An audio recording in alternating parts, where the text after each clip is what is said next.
Muchísimas gracias a todos los presentes y en honor a la puntualidad vamos a comenzar este foro internacional Democracia y Desarrollo en América Latina, la barrera del populismo. En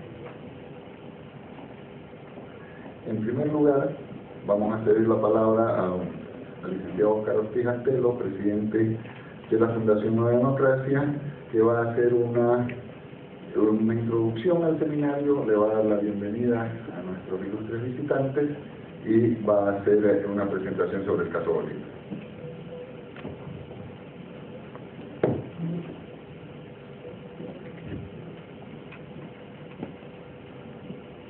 Muy buenos días.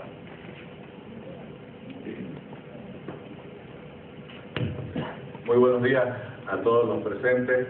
Un saludo muy especial al expresidente de la República de El Salvador, don Armando Calderón Sol, al señor presidente de la Red Liberal para América Latina, don Ricardo López Murphy, a todos nuestros visitantes, al profesor Guillermo Lustó, al doctor Edmundo Arquín, al doctor Enrique Gersi, y a todos ustedes agradecerles por estar aquí presentes en este foro que hemos denominado Democracia y Desarrollo, la barrera del populismo.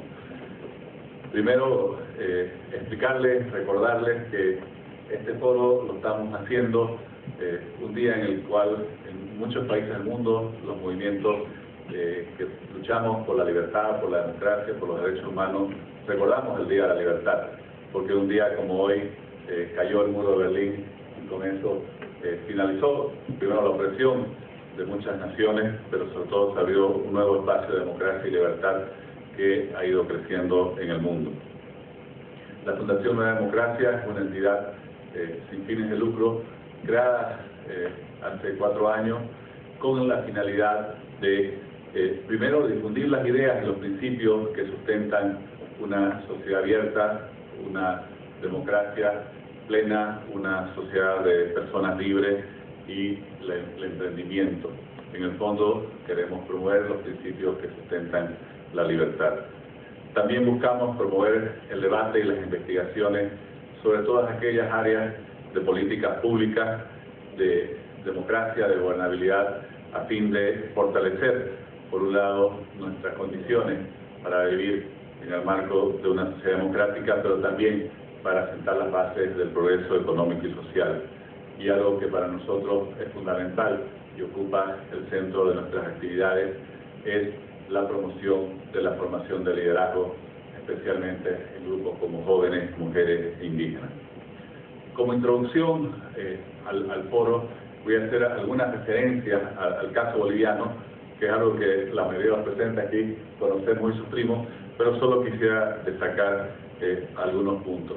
Primero, cuando hablamos del impacto del populismo, el impacto negativo que dio sobre la democracia y el desarrollo, en Bolivia hay algo que se ha venido a llamar el Estado plurinacional como contraposición a la República. Y aquí yo quisiera destacar sobre lo que podríamos llamar la destrucción de la República. Creo que esto no es simplemente un problema de semántica, no es simplemente un problema de querer aparecer fundacionales mostrando que se creó un nuevo Estado. Aquí lo que ha habido es realmente un problema conceptual de fondo por el cual realmente se ha querido acabar con la República en cuanto a un sistema en el cual el poder está limitado y el poder está distribuido, obviamente buscando concentrarlo para asegurar la perpetuación del poder. En segundo lugar, quisiera destacar que como uno de los puntos clave de lo que podríamos llamar como la destrucción de la República ha sido el proceso de toma del Poder Judicial, de intervención, de sometimiento del Poder Judicial por parte del Ejecutivo. Primero, tuvimos ese año nuevo, comenzando el año 2007, en el cual el presidente nombra por decreto a los cargos vacantes de las altas magistraturas del país. Frente a esto, la oposición presenta un recurso de inconstitucionalidad y el Tribunal Constitucional de esa época falla que estas personas realmente no podrían ser interinas más de 90 días, y como ya han pasado 90 días, da por finalizado el término de sus funciones. La represalia viene inmediatamente en contra de los miembros del Tribunal Constitucional, comenzando lo que después se ha venido a llamar el proceso de judicialización de la política. Se procesa a los miembros del Tribunal Constitucional de esa época, se va al Senado, el Senado rechaza estos procesos y inmediatamente se desarrolla algo que también después se ha profundizado mucho, una campaña mediática de lo que podríamos llamar linchamiento moral contra los miembros de ese tribunal, que terminan renunciando. Aquí se abre una época por la cual Bolivia se queda casi 4 años sin Tribunal Constitucional. Ya de por sí, obviamente, eso constituye una situación absolutamente anormal que hace que no hubiéramos tenido un Estado de Derecho pleno, puesto que el Ejecutivo podía aprobar una serie de leyes y decretos sin que hubiera ante quién recurrir. Está claro que esto además tenía una intencionalidad política en el marco de un proceso de aprobación de una nueva Constitución, en la cual se atropellaron todas las normas de convocatorias, de funcionamiento de las constituyentes, y nuevamente no había un Tribunal Constitucional ante el cual las personas pudieran recurrir. Una vez comenzado este gobierno, este segundo periodo del presidente Evo Morales, todos podemos constatar que una de las primeras medidas, de las primeras leyes que aprueba la nueva denominada Asamblea Legislativa Plurinacional, es una ley que le transfiere al presidente la facultad de llenar todos los cargos de la alta magistratura, nombrándolos simplemente por decreto. Algo nuevamente absolutamente irregular, en la medida de que incluso la nueva Constitución le da al voto de la población como la única instancia para la elección de estas altas magistraturas. Finalmente viene la elección de los nuevos magistrados por voto popular en octubre del 2011, pero previa selección por una asamblea legislativa controlada por el oficialismo, con lo cual la población va a votar entre candidatos previamente seleccionados por la mayoría oficialista. Entonces, en los hechos no había realmente una elección, puesto que los candidatos correspondían a las afinidades con el gobierno. A pesar del rechazo mayoritario de la población, estas autoridades han tomado posición en sus cargos y son quienes dirigen la justicia. Finalmente, hace pocos días se elige a un fiscal general que previamente había sido, primero, asambleísta por el movimiento al socialismo, y segundo, uno de aquellos jueces nombrados por decreto por el presidente, con lo cual es imposible afirmar porque realmente tenga una independencia con relación al partido de gobierno. ¿Cuál es el resultado de todo esto? Primero, desaparece la instancia judicial como un órgano independiente.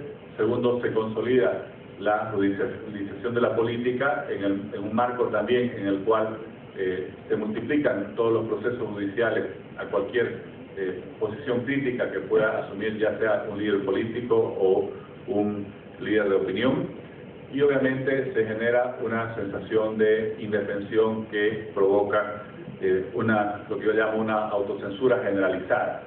Con eso, básicamente lo que se logra es que, primero, en el campo político mucha gente se inhiba a sí misma de tener una participación política si es disidente al pensamiento hegemónico de gobierno, y segundo, que incluso en los propios medios de comunicación el debate público sobre los problemas del país vaya siendo cada vez menor y vaya progresivamente desapareciendo.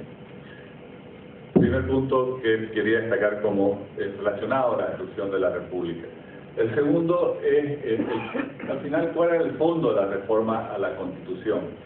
Todo el debate sobre la Constituyente estuvo muy enmarcado en los principios, en los valores, en los aspectos simbólicos. Sin embargo, cuando hubo que negociar el nuevo texto constitucional en el Congreso, el movimiento socialismo demostró un pragmatismo muy grande, puesto que en el fondo toda esa carga simbólica, todas esas banderas valóricas no eran más que un pretexto para poder diseñar un sistema que le permita controlar el poder. Por eso se cambian 3 o 4 puntos fundamentales que le han asegurado este control casi pleno. El primero era la composición del Senado. Antes se elegían 3 senadores por departamento, 2 por mayoría, 1 por minoría. Ahora nos vamos a un sistema proporcional con 4 senadores, lo que ha asegurado que el oficialismo tenga más de 2/3 del Senado. El tercero, la elección de los jueces.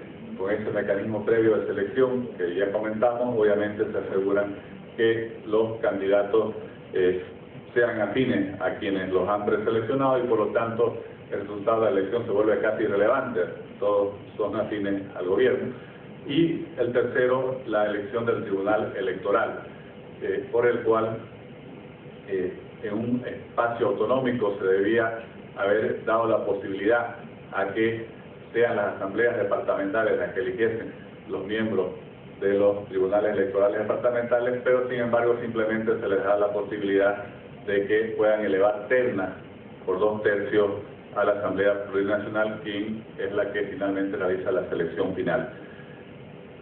El otro tema de toma, y yo digo, de destrucción de ese concepto de distribución del poder, obviamente es la ley marco de autonomía, por el cual se permite que se suspenda una autoridad electa con la simple acusación. Es decir, así como ya una vez tomado las instancias nacionales del todo poder democrático, el movimiento socialismo da un nuevo paso y va a tomar las instancias territoriales. Con esta posibilidad de suspender autoridades electas con la sola acusación, lo que se genera es una condición de permanente inestabilidad y zozobra que hace que se suspendan varias decenas de alcaldes y a 2 de los 3 gobernadores de oposición. Finalmente, tenemos entonces un Estado en el cual prácticamente un solo partido tiene todo el control de los órganos del poder nacional y de las instancias de poder territorial. Hay una fachada democrática, pero en los hechos no se cumplen los supuestos fundamentales de una república democrática, cuál es el límite al poder y la distribución del mismo. Con relación al populismo, que ha sido ampliamente efectivo porque le ha permitido ganar al presidente del gobierno, y hay que reconocer esto, en una primera oportunidad con 53%, si no me equivoco, en una segunda con 64%, hay que destacar que así como ha sido efectivo, ha habido una gran contradicción en el mismo. Está claro que para la inmensa mayoría de la población que se ha beneficiado con la política de bono, el hecho de que el gobierno haya hecho estas transferencias directas de renta ha tenido un gran valor y por eso han retribuido con el voto.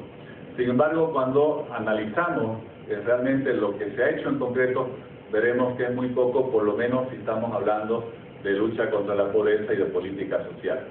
Aquí lo que se hizo fue transformar un bono que ya existía, que es el bono Sol, en la renta dignidad. Se amplió la cobertura, antes se lo recibía a partir de los 65 años y ahora se lo recibe a partir de los 60 y se elevó un poco el monto.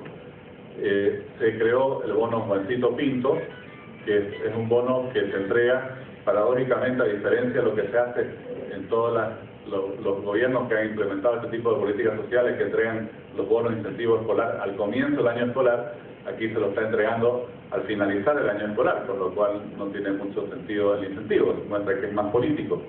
Y además se creó un tercer bono que se llama el bono Juana Zurduy, que es un bono, creo que quizás el mejor diseñado, orientado a apoyar las madres embarazadas y el primer periodo de gestancia y de nacimiento del niño.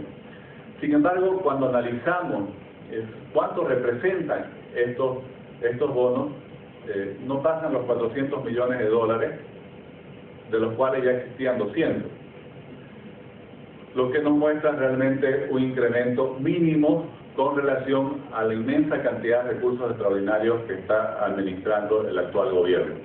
Si vemos que un presupuesto que pasa los 15.000 millones de dólares, que solo haya 400 millones de dólares en las políticas que supuestamente son el corazón de la estrategia de lucha contra la pobreza, obviamente es algo bastante menor, por ejemplo, a lo que se invierte en empresas estatales.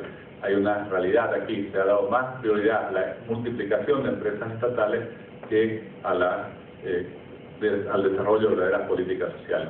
Y por el contrario, aquellas causas que realmente constituyen los problemas de pobreza estructural no han recibido apoyo ni recursos adicionales, por lo menos en proporciones importantes. Cuando nos preguntamos en qué ha mejorado el sistema de salud en Bolivia, no vamos a encontrar realmente muchas respuestas. O el sistema de educación. Se ha aprobado una ley que establece una educación revolucionaria, descolonizadora y varios otros adjetivos, pero en ningún momento, por ejemplo, se ha discutido los asuntos relativos a la calidad educativa y cómo estamos formando a nuestros jóvenes para prepararlos en el futuro y para competir en el mundo. Tampoco podemos constatar que haya realmente avances en una política de vivienda social o en políticas de saneamiento básico. Entonces vemos que hay que reconocer que el gobierno, con una campaña mediática permanente, pues, prácticamente al mismo ritmo que el que se tiene en época electoral, ha logrado posicionar a los bonos como grandes políticas sociales. En los hechos representan un porcentaje prácticamente muy pequeño de todo lo que maneja el Estado y reciben mucho más toda la política estatista, creación y multiplicación de empresas estatales que política social en serio. Tampoco se puede decir que se haya avanzado en las áreas importantes como educación y salud. Para finalizar, creo que hoy vamos a escuchar los análisis que hacen expertos de países que quizás se parecen mucho a nuestros en estos modelos, nos parecemos a ellos, como el de Nicaragua, pero también otras percepciones de otros países, como la que viene del Perú, que es un país que ha progresado tanto en los últimos años, y análisis sobre América Latina, globales como el de don Guillermo Gusto y el profesor López Murphy y el expresidente Calderón. Creo que la lección que debemos tener de todos estos años es que, bueno, hay una realidad, y es que objetivamente hay un proyecto hegemónico que ha tomado control no solo de todas las instancias nacionales del poder supuestamente democrático, sino también de las territoriales, pero que han tenido mucho éxito en obtener apoyo popular. Y mientras nosotros simplemente, como sectores que pensamos distintos, no hemos pasado estos años más en la denuncia, en la queja de los abusos y los atropellos, que obviamente es algo que hay que hacer, porque tampoco estaría bien quedarse callados, hemos constatado en una y otra elección que esto simplemente no es suficiente. Por eso también me parece que uno de los objetivos fundamentales con este tipo de actividades, con traer personas tan destacadas del exterior, es que vamos generando nosotros también ideas que nos permitan construir un proyecto alternativo de país, de sociedad, de futuro, que realmente le muestre a la población otro camino que la pueda entusiasmar y enamorar. Por eso, una vez más, yo quisiera agradecer a nuestros expositores por estar aquí, a ustedes por este compromiso y esta convicción con la democracia y con el debate de las ideas que hacen a los temas de mayor interés público y sobre todo a los temas que hacen a nuestro futuro, y espero que puedan aprovechar y disfrutar de este foro. Muchas gracias.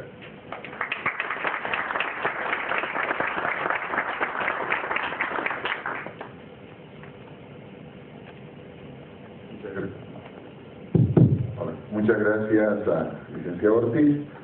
Bueno, ahora vamos a entrar a escuchar la intervención de don Edmundo Jarquín.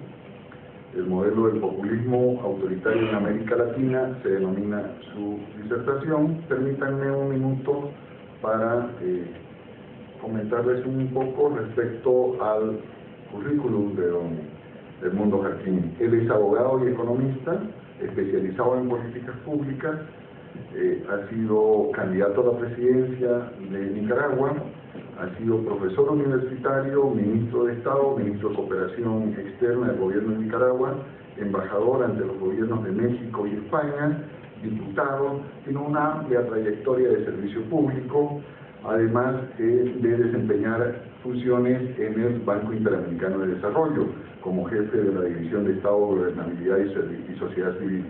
También es autor de varias publicaciones.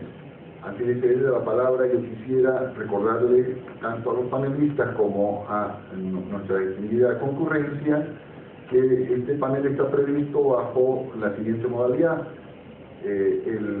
Cada uno de los disertantes dispone de 30 minutos para hacer su ponencia. Recibimos 2 ponencias y al cabo de las cuales entramos a un periodo de intercambio de preguntas, comentarios con los participantes. Por lo tanto, le vamos a pedir a los disertantes y al público nos ciñamos estrictamente al horario porque llevamos ya alguna demora en el arranque. Por favor, don Edmundo, si es tan amable. Muchas gracias, gracias a los organizadores de este foro, gracias a ustedes por su asistencia al mismo. Como la temática del foro es la relación entre democracia y desarrollo en el marco de los populismos latinoamericanos, o los ahora conocidos como neopopulismo o populismo autoritario, yo quisiera ocupar unos minutos para recapitular algunos antecedentes. América Latina salió de la Segunda Guerra Mundial marcada en 3 grandes macrotendencias que de alguna manera determinaron el proceso político y económico de las siguientes 3 décadas. La primera gran macrotendencia era una profunda desconfianza en el mercado, alimentada fundamentalmente en la crisis del capitalismo de los años 30. La segunda gran macrotendencia era la fuerte influencia del pensamiento socialista marxista. Y la tercera gran macrotendencia es el conjunto de factores asociados a la Guerra Fría, a la presencia expansiva de los países comunistas en varias partes del mundo y la reacción latinoamericana o americana, hemisférica enmarcada en la doctrina de la seguridad nacional. Como consecuencia de esas 3 macrotendencias hubo grandes consecuencias en las décadas posteriores a la Guerra Mundial. La primera macrotendencia fue que nunca se logró construir una relación eficiente entre Estado y mercado a lo largo de ese periodo. Y la segunda gran consecuencia es que tampoco se logró asentar, salvo excepciones, de una manera sólida la democracia liberal, que estaba cuestionada desde la izquierda y sacrificada desde la derecha por la seguridad anticomunista. En el marco del pensamiento uno puede descubrir los insumos pues, de esa realidad de incapacidad de consolidar una relación eficiente entre Estado y mercado y de consolidar la democracia liberal. El pensamiento desarrollista, estructuralista de la CEPAL era alimentado en esa desconfianza del mercado, en un gran voluntarismo estatal y a su vez en una gran desconfianza en las relaciones económicas internacionales.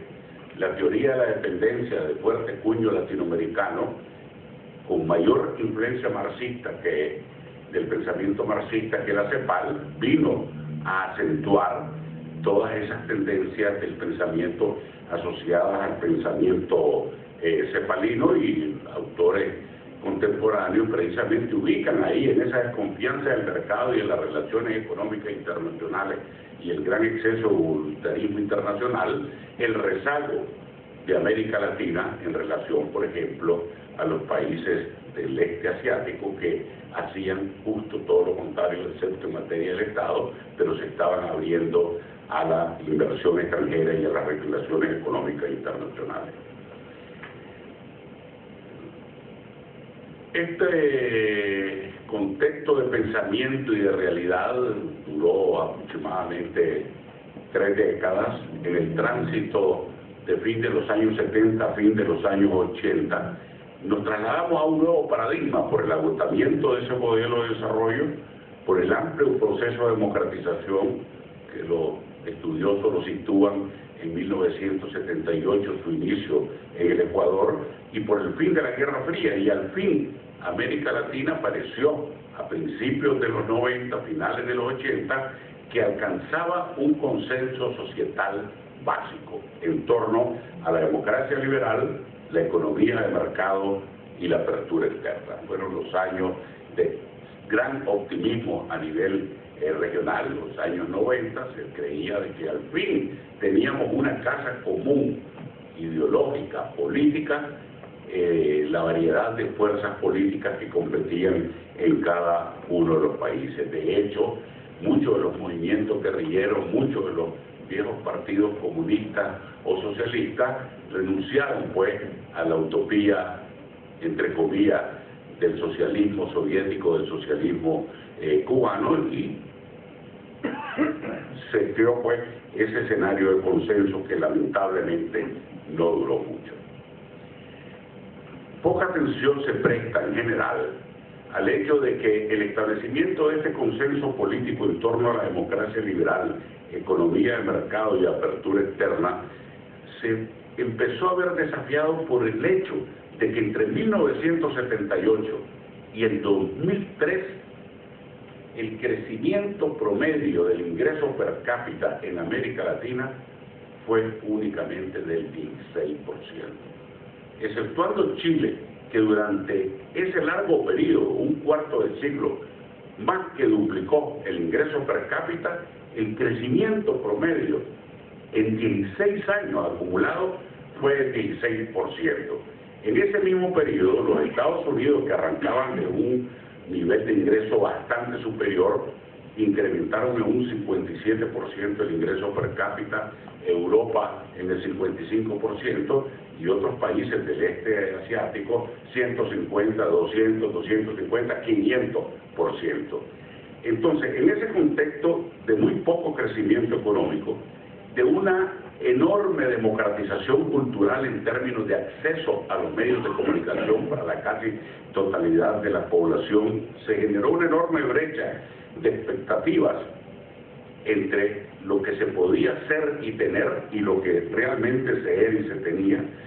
Se dio una enorme expansión de derechos a nivel internacional que fue progresivamente incorporado a nivel nacional, derechos de género, derechos de infancia, derechos de etnia, derechos medioambientales que empezaron a agregar a la agenda de reivindicaciones, de demanda de las sociedades latinoamericanas otro conjunto pues de temas a los tradicionales relacionados con la pobreza, con las libertades políticas, etcétera, y en general todo este proceso de consenso político, pero a la vez de grandes limitaciones en el plano de la expansión económica y del acceso a las oportunidades, se dio un marco de gran debilidad institucional. Se atribuye al economista Albert Hirschman haber dicho que el gran pecado de los populismos latinoamericanos que se generaron en los años 30, 40 y 50 fue pensar que la economía era absolutamente elástica frente a las demandas de la política y que de ahí se derivó las grandes explosiones macroeconómicas de inflación, de desequilibrio, etc. Asociado a eso, se ha levantado también la interpretación de que el gran pecado, más que de voluntad, de circunstancias que se dio en ese periodo del gran consenso en torno a la democracia liberal, la economía de mercado y la apertura externa, fue pensar que la política era absolutamente elástica frente a las demandas de la economía. Quiero señalar que esto fue más del contexto de la transición que de voluntad estrictamente, pero se gestó asociada a esas nuevas demandas socioeconómicas una demanda política en torno a lo que se llamó la crisis del liberalismo, la crueldad del liberalismo, las limitaciones del consenso de Washington. Todo esto para decir de que en algún momento, de finales de los 90, el consenso se rompió y se empezó a romper el consenso fundamentalmente a partir del triunfo del presidente Chávez en Venezuela, y eso dio origen a esta nueva oleada de populismo de carácter autoritario, que tienen rasgos comunes con los viejos populismos latinoamericanos, pero tienen rasgos muy específicos que los diferencian de los viejos populismos latinoamericanos. Tienen en común fuertes liderazgos con estilos personalistas y patrimonialistas. Tienen en común el menosprecio por las leyes e instituciones, es decir, un fuerte sesgo antiliberal. Tienen en común un sesgo antimercado, aunque absorben en su agenda y en su comportamiento esa nueva intolerancia que hay a nivel internacional frente a los desbordes de los equilibrios macroeconómicos. Tienen en común esa dosis de nacionalismo económico o de sesgo antimercado explicado en términos de reivindicaciones nacionalistas, y tienen en común lo que Carlos Malamud, en un reciente libro del año pasado sobre el populismo latinoamericano, llama rasgos intrínsecos del populismo, tanto los de la vieja jornada como los de la nueva jornada. El primero es reivindicar una democracia verdadera, que es la propia, la del líder, la del caudillo, y ese carácter refundacional a que se refería el doctor Óscar Ortiz recientemente, la República o el Estado plurinacional, la República Bolivariana. En el caso de Ortega en Nicaragua es la República Cristiana, Socialista y Solidaria, ese rasgo refundacional en torno a la verdadera democracia frente a todas las demás que no son verdaderas democracias. Esa verdadera democracia es la que oye directamente al pueblo, el líder, el caudillo. Es otro rasgo intrínseco de todas estas tendencias populistas de vieja y de nueva jornada. Ellos definen cuándo, cómo y de qué forma es que el líder escucha al pueblo, pero es el único que escucha al pueblo y el único que da respuesta al pueblo. Y finalmente, en el intrínseco a estos fenómenos populistas está el hecho de que los mecanismos de control no son legítimos si entorpecen la voluntad del líder. Y ahí está la dinámica arrasadora de todo lo que es legalidad e institucionalidad. Pero hay algunos rasgos específicos de estos nuevos populismos que el profesor Levitsky de la Universidad de Harvard llama competitivos, porque conservan el simulacro de procesos electorales. El primer lugar es que llegan al poder por elecciones, pero tienen el propósito de perpetuarse y por tanto de ganar todas las elecciones de una u otra forma. En la vieja confrontación de autoritarismos militares y democracias de los años 20, 30, 40, 50, 60, cuando se pensaba en fraude electoral, se pensaba en lo que ocurría en el día de la votación y cómo se contaban los votos. En general, en todos estos nuevos fenómenos se da lo que señalaba el doctor Ortiz. Se comienza a desmontar o a cambiar la legalidad y el sistema electoral de tal manera que los resultados están predeterminados, más allá de la popularidad con que en mayor o menor medida puedan gozar estos movimientos o estos liderazgos populistas. Segundo rasgo específico es que inmediatamente que se asciende al poder se impulsan cambios constitucionales e institucionales que aseguren ese afán de perpetuación en el poder. Tercer rasgo es un creciente proceso de subordinación de las Fuerzas Armadas, pero sobre todo de las instituciones judiciales, electorales, las de supervisión y control, porque esto es crítico para dar cumplimiento a un cuarto rasgo específico, que es desprestigiar y reprimir a la oposición. Ya no es la vieja represión castrense militar, sino el uso de instituciones administrativas, fiscales, aduaneras, para reprimir, chantajear, lo que ha llamado judicialización de la política del doctor Ortiz. Un siguiente rasgo es el creciente control de los medios de comunicación. Ya no hay tolerancia para la nacionalización de los medios de comunicación, aunque en algunos casos se da. Y ya no hay tolerancia para las viejas censuras militares de las dictaduras de viejo puño.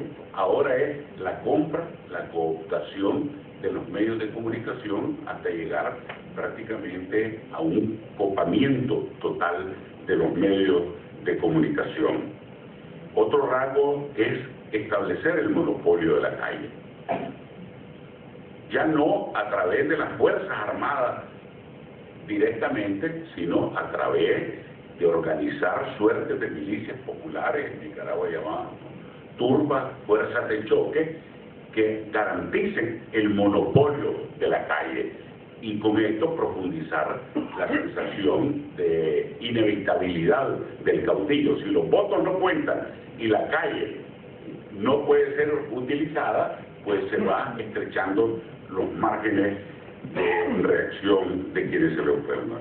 Y otro rasgo, se podrían enumerar mucho, es mantener constantemente una teoría de la conspiración. El enemigo externo, o el enemigo racial, o el enemigo cultural, o el enemigo oligárquico, pero constantemente el discurso está anclado en una teoría de la conspiración contra el líder refundacional o contra el proceso refundacional. En este contexto quiero dedicar unos minutos finales para hablar del caso de Nicaragua, que en general tengo la impresión no se conoce lo suficientemente y que ejemplifica mucho de lo que he señalado. En primer lugar, quisiera indicar que Daniel Ortega volvió al poder en el 2006 a través de elecciones con menos votos con los cuales había perdido las elecciones del 2001, las de 1996 y las de 1990. Es decir, a diferencia de los otros casos que se asimilan o que se emparentan, Daniel Ortega no llegó al poder siendo mayoría y mucho menos siendo una mayoría aplastante. Llegó con el 38% de los votos dudosos. Históricamente había sacado 40, 41, 42%. Pero llegó por un doble accidente, un accidente institucional y un accidente político. El institucional fue de que pocos años antes había llegado a un entendimiento con el anterior presidente Arnoldo Alemán, que ambos pertenecen al mismo espacio cultural. El doctor Alemán, proveniente del antisandinismo, incluso estuvo encarcelado en los años 80 cuando éramos gobierno sandinista, y Daniel Ortega del sandinismo, pero ambos autoritarios, corruptos, premodernos en términos políticos. Es a partir de esa coincidencia en el mismo espacio cultural que llegan a un entendimiento de caudillo, reforman la Constitución en un proceso de prestaciones y contraprestaciones recíprocas orientadas a distribuirse el poder, y entre las decisiones que se adopta puede disminuir hasta desnaturalizar totalmente el balotaje, la segunda vuelta, y en Nicaragua se puede ganar en primera vuelta con el 35% de los votos. De tal manera que Ortega ganó por ese accidente institucional, pero por un accidente político. El pacto que Alemán hizo con Ortega para reformar la Constitución fraccionó y dividió al bloque antisandinista, que estaba expresado fundamentalmente en el Partido Liberal. Y hubo dos candidaturas liberales. El presidente Sol estuvo angustiado poco antes de las elecciones del 2006 tratando de impedir que hubiese dos candidaturas liberales. Total, entre las dos candidaturas liberales y la candidatura mía por el Movimiento Renovador Sandinista, sacamos el 62% de los votos, pero Ortega llegó a la presidencia. Y apenas llegó a la presidencia, empezó con las variantes nicaragüenses a aplicar toda esta receta que, como la ha llamado Moisés Naín, de copamiento de las instituciones judiciales, electorales, las de supervisión, control, la administración, pero En primer lugar, tomar en cuenta de que Ortega era minoría. El segundo factor que explica por qué hay dos Ortega con Chávez o